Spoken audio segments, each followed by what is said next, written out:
Hi, I'm Grace Laudick, and this is Educating Ourselves in These Difficult Times on ThinkTech Hawaii. Today, we will be discussing racial and cultural relations on campus and in the community in the Midwest, and how education has influenced national responses to recent events. My guest today is Matthew Wink, a sophomore at Wittenberg University in Springfield, Ohio.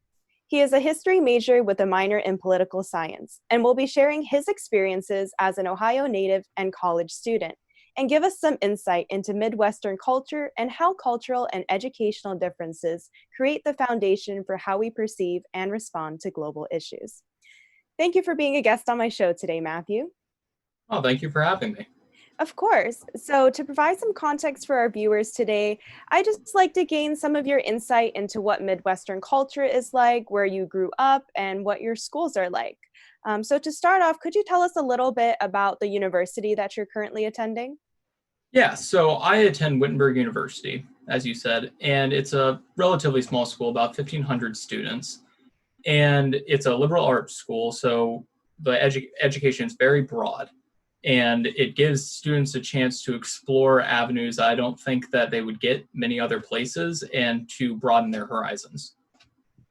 I would also like to learn a little bit about just the community that you grew up in, about Ohio. I know that a lot of Hawaii viewers perhaps haven't been to the Midwest or know a lot about Midwestern culture. So could you share a little bit about your hometown and what the community was like where you grew up?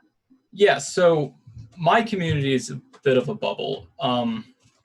It's not very diverse. It's upper middle class, and it really shows in the schools. I think I've only had a person of color in my class 3 times, which is, you know, very low.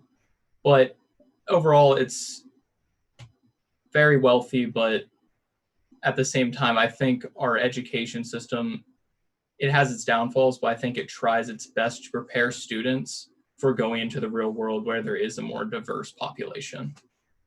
Mhm. And when you talk about how you only had three students of color in your class, are you referring to your university or are you referring to the high school that you attended? The high school and schools where I grew up. Mhm. Could you tell us a little bit more about your high school and about what your high school was like in comparison, perhaps, to the rest of Columbus, Ohio? Would you say that your high school and community is reflective of the broader city, or is it truly just unique to your hometown itself? I would say Upper Arlington is a little different than most of Columbus. There are some other wealthy cities within Columbus. Columbus is it's all kind of jumbled together. Upper Arlington's technically its own thing, but it's also under the jurisdiction of Columbus in some places. But overall, I'd say the caliber of teachers, the caliber of education, and the opportunities that are given to students in Upper Arlington would be better than most of the school districts within Columbus. That's Columbus Public or neighboring towns like Dublin and Grandview. Would you say that the experiences that you had at Upper Arlington would be comparable to the experiences that you've had at Wittenberg in terms of diversity, opportunities, and just the general community and culture? I would say at Wittenberg, I have gotten a far more diverse education. In high school, I really liked history, so I took history electives. And I took one called Beyond Tolerance, which focuses on really race relations and specifically the Holocaust, and as well as some other things with colonialism. But that's not a required class. And in my personal opinion, I think that it should be a required class because there's a lot of people who make light of terrible situations when they really don't understand the full picture. And going into Wittenberg, I'd already taken classes that prepared me to like see the true things of what happens around the world throughout history. So when I got to Wittenberg, we had a class called First Year Seminar. And what I really liked about that class is that it emphasized race relations in the United States. It gave us a history of the school as well as a history of the town where the school is. And it talks about how race relations have developed throughout that time. So I would say Wittenberg does a really good job at trying to diversify its education and teach its students about different cultures and different groups of people. Mhm. You mentioned earlier that some of the students at Upper Arlington High School would sometimes perhaps joke about situations that they shouldn't necessarily joke about and take those situations lightheartedly that necessarily shouldn't be taken lightheartedly. Have you seen any instances of perhaps your classmates going off to college in other communities and not understanding how to navigate issues such as racism or cross-cultural relations? I can't speak on behalf of my classmates. I have noticed, especially in light of the recent developments with George Floyd and the Black Lives Matter movement, a lot of people have been very supportive of people of color, which they should be. But I almost feel like it's a facade for some of these people. I don't feel like they practice what they preach. And, I think that if they would have taken some of the classes that they could have, they could see that, you know, just gestures online don't lead to change. Like it helps to get the word out, but you really need to practice what you preach. And I don't think that everybody who graduated from my high school really is equipped to understand all of the issues that are facing this country and the world. Mhm. You mentioned that they're not as well equipped to handle these global issues once they get out into the real world. How do you think that the education system can be modified, especially at Upper Arlington High School, to help better prepare these students to navigate these complex global issues once they've left that community? Well, one of the things that I think is very important, and I actually wrote a paper about this, is standardization of education. I think the United States education system should be modeled slightly after Germany's education system. It's very standard through districts, where I think in the United States, you get a whole thing where the concepts that are taught aren't the same necessarily as each city. So, for instance, in my high school, we learned about colonization of Africa and really in depth, especially about apartheid in South Africa. But I know some of the people I go to college with, they didn't learn about that. So I think that education really needs to teach about colonization, the problems that has made for society that we're still dealing with today, and why those were wrong. And why do you think that there is this divide between school districts and that we don't have this unified, standardized form of education? That's a really good question, and I don't really feel like I'm prepared to answer that question. But I do feel like politics plays into it a lot. Mhm. And when politics start playing into things, people are like, I don't want this being taught, I want this being taught, and it turns into a very large issue. Mhm. We actually have a question from one of our live viewers, and the question that they sent in is, do you think social media influences people's opinion too much in the Midwest? I think social media influence people everywhere now. We live in a digital age, and information is increasingly only found on the internet. Most people don't go to libraries anymore. They go on Amazon, they buy a book. They go on Facebook for their news. They go on Twitter for their news. And having information widely accessible is very good, but that information is largely biased and it can mislead a lot of people, I think, on both sides of any political issue. I think that happens. In the Midwest specifically, it's hard to say. I personally, I don't get my news from any social media, but I know a lot of people do. It's very active on Facebook, especially the community I live in. We have forums on Facebook for our community members to discuss issues. But I would say overall, social media does influence a lot of people's decisions because they get just the top 10% of a story. It's all this quick news. It's a 24-hour news cycle. It's just, this is it. They don't go in depth. They don't fact check all the time. And I think that can cause some issues. Mhm. You mentioned the idea of having bias, especially in news that's portrayed in social media. Have you identified any instances of bias, perhaps in the lessons that you've had at your high school or your college? You know, yes and no. Um, I don't feel like in any of my history classes I have felt significant bias towards really any side of a conflict, especially when learning about, say, European wars between European countries. There's not really bias. It's just this side did this, this side did that. Whereas with some of the American stuff, it's very hard to teach something like American government without being biased. Just in the way you explain something, even if it's a subconscious.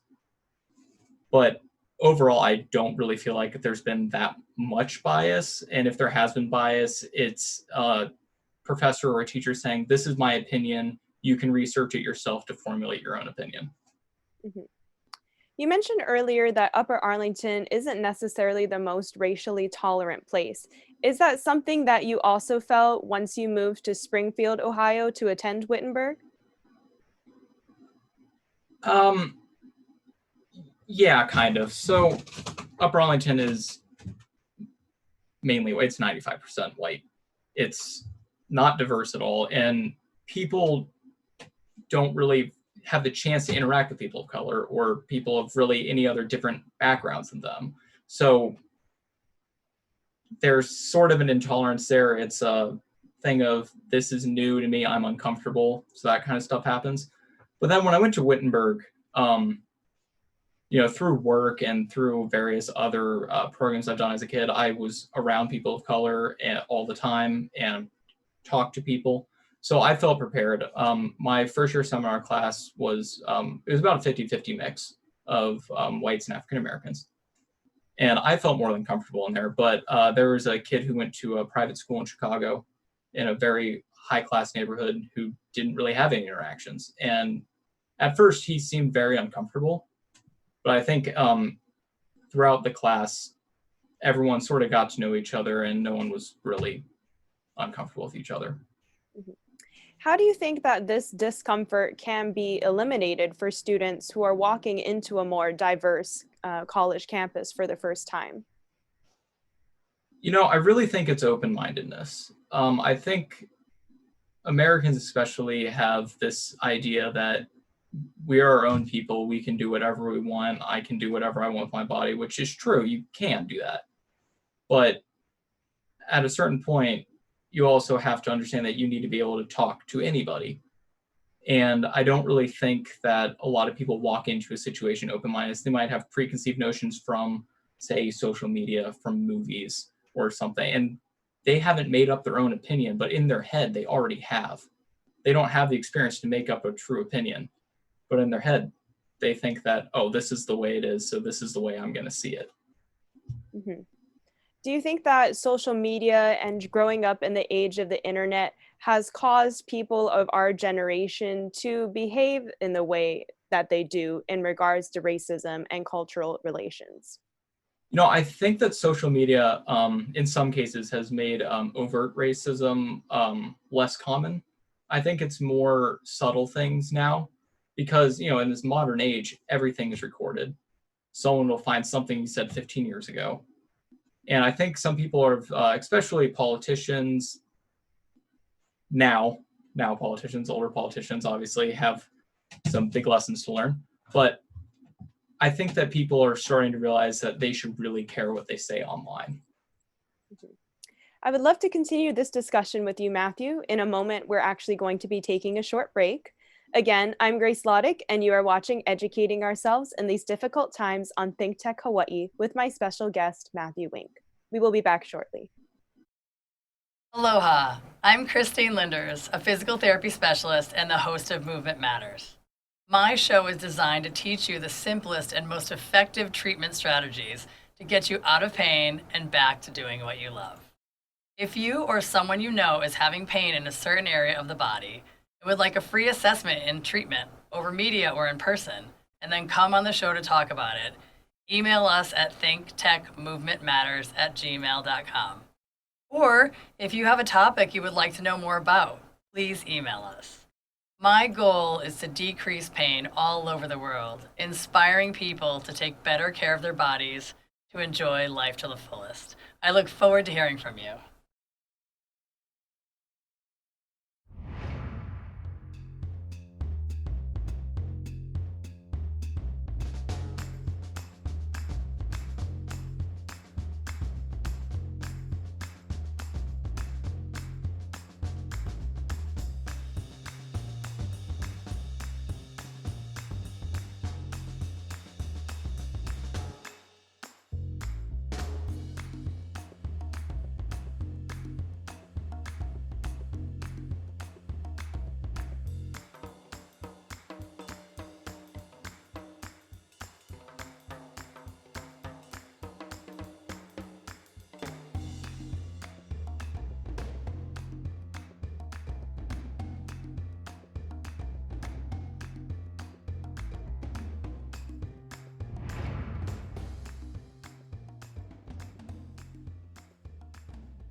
Welcome back to Educating Ourselves in These Difficult Times with my guest, Matthew Wink, sophomore at Wittenberg University.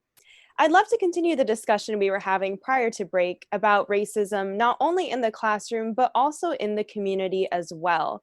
In the recent light of the death of George Floyd, as well as the protests and the riots that have been going on in the community, and the recent greater push for the fact that Black Lives Matter, have there been any instances of protests, riots, or community involvement in Upper Arlington and also Greater Columbus as well? Yes. So in terms of our Upper Arlington, we had a march. It was mainly people from Upper Arlington. There were some people from other parts of Columbus who maybe grew up in Upper Arlington and came back to have their voices heard. It was a very peaceful march. They marched down all the main streets. They stopped at a couple locations around Columbus. It was very peaceful. The community was very supportive. There wasn't anyone trying to stop anything happening. The police were present, but they were just a couple bike cops that were just stopping traffic for the people, making sure that everything's safe. In terms of Columbus, it's a completely different story. There have been several protests to occupy the Capitol building and to demand reforms for the Columbus Police Department, which has had several instances of police brutality and just wrongdoing to people of color and really just a lot of community members of Columbus. In Columbus, there were protests for almost 2 weeks straight. The police tried to disperse, and it has just made their image even worse to the community. Mhm. You mentioned that people have been trying to urge the Columbus Police Department to make changes in their protocol. Have they responded and perhaps made any changes to the way in which they are handling situations? I don't really feel like they've done all that they should. At first, they doubled down on their hard stance, and they were basically forcing people to disperse before curfew orders were in place or before the correct time to enforce them. They've made some, I'll call them ceremonial gestures. I do not believe that they have been really trying to right their wrongs. Just recently, a classmate of mine, he is an EMT, and he was there at the protest to give first aid to people, wash out their eyes, etc. And his vehicle was impounded because he parked 16 inches from a curb. And he feels he was targeted by the police. That is definitely difficult to hear. Has there perhaps been a Black Lives Matter movement at Upper Arlington High School or at Wittenberg University? At Upper Arlington High School, no. There's definitely people who support it. I'd say majority of the student population supports the movement. In terms of Wittenberg, obviously no one has really been at any campuses since the whole coronavirus took over. But we have a Black Student Union called CBS, Concerned Black Students. And there's been a lot of issues surrounding the school budget, and they want to lay off some professors, 2 of whom happen to be people of color. And the students feel that we need a more diverse staff. And they were upset that they were going to lay off 2 professors and completely eliminate African-American literature. So there were a couple protests to some board meetings over the course of the year, but everything was peaceful. It was just students wanting to have their voices heard. Mm-hmm. Has your school announced that there will be any adjustments to classes in upcoming semesters to reflect the social changes of this time? No, and I think that is because Wittenberg is already pretty ahead of the curve. For instance, a majority of the classes I took my freshman year were about race relations. I've taken an African American history course, a class called Racism and Social Ethics, as well as a class that deals about race relations in terms of American baseball and using baseball as a medium to explain Jim Crow laws and also social pushback for recreation. How many of these classes are required for incoming freshmen at Wittenberg? So as I said earlier, their first year seminar class, that is required for all freshmen, and it is centered around race relations and anti-hazing and stuff of that nature. So for sure, there is one class that is definitely about stopping racism. In terms of majors, you are required to take a non-Western culture class, whether that be like Russian history, Chinese history, Japanese history, as well as a global language. And in global languages, we try to teach about the culture from where the language originates. You mentioned a couple instances of white students feeling uncomfortable in the presence of students of other ethnicities, perhaps international or out of state. But on the flip side, have you seen any instances of international, out of state, or students who aren't familiar with Midwestern culture feeling uncomfortable in the Wittenberg classroom? Yeah, I definitely think so. And I think that happens anywhere. But one of the things I've noticed, a couple of the guys in one of my classes, they all play football together, but there were only 3 of them in this class who are, they're all Black. And there was an entire class of white people. And at certain times, they did feel a little uncomfortable. No one intentionally was trying to make them feel uncomfortable, but it's just when you're brought up in an environment, say in an inner city school where the population is not really diverse, you might feel uncomfortable when you're suddenly put into an environment that's completely different than how you grew up. Building up on campus culture, one of our live viewers also sent in another question, and they asked, do you have statues on campus that represent Confederacy? No, we do not. In our first year seminar class, we actually learned about a lynching that happens in Springfield, where the school's located. And on top of that, some of the buildings on campus were actually used in the Underground Railroad and were used as military hospitals during the Civil War. Any notion of Confederacy on campus would be swiftly dealt with, and it would not happen on our campus. There are no statues to highlight the Confederacy whatsoever. Would you say that Springfield's more racially tolerant history creates a community that is perhaps more receptive to other ideas, other cultures, and those of other ethnicities? I would say Wittenberg's culture does. Springfield as a whole, I can't really speak for it. It's really 2 communities, like a community living inside another with Wittenberg. We have a lot of community outreach programs where people go to the soup kitchens, people they donate plasma, but Springfield has been hit pretty hard by the opioid epidemic, and students don't really tend to mix with Springfield that much. Mhm.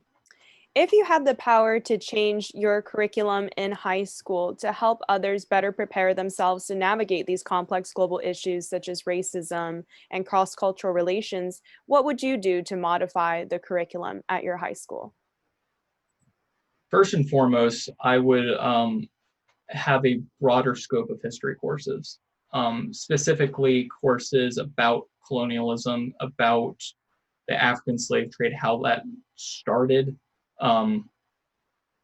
basically the formations of democracy, on why those would be important for maintaining freedom, especially of people of color.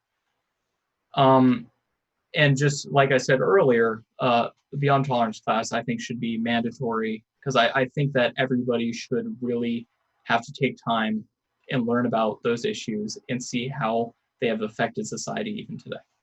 Mhm. College is often the final stepping stone for students before they go off into the real world. How would you change your college curriculum to better prepare students to navigate complex global issues once they've stepped out into the workplace and the real world? I don't really think I would change a whole lot about Wittenberg's education. At its core, it is a liberal arts school, and it's designed to broaden your horizons and teach things that you wouldn't get in public schools or you might not get at another university.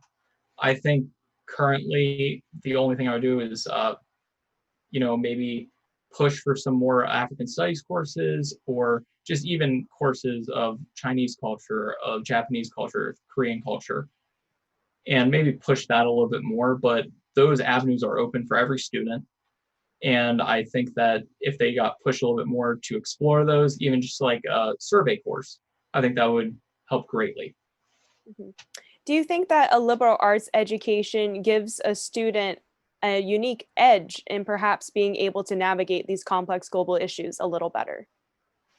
I definitely think so. There's people who go to school for engineering, they go to a STEM school, where they just learn math and science, that's fine. But I think at a liberal arts school, you dive into more topics, just a little bit into more topics, especially into your area of study. But you dive into these topics, you can see more. And when you go out into the workforce, you will have much broader horizons and you'll be able to deal with many more cultures, many more types of people. And I think it will just help you overall. Mhm.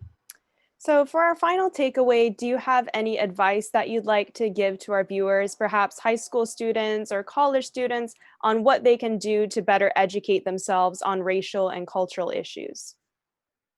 Yes, read the news and not just one news site.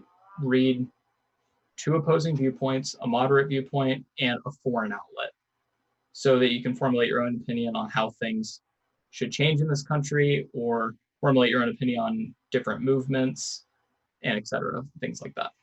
Mhm. Well, I just wanted to say thank you again, Matthew, for being a guest on my show today. I really love taking this time to learn more about where you came from and your opinions on this current complex global issue that we're facing. Again, thank you, Matthew, and thank you for watching ThinkTech Hawaii. We hope that today's program shed some light on what life is like as a student in Ohio and what we can learn from education around the country.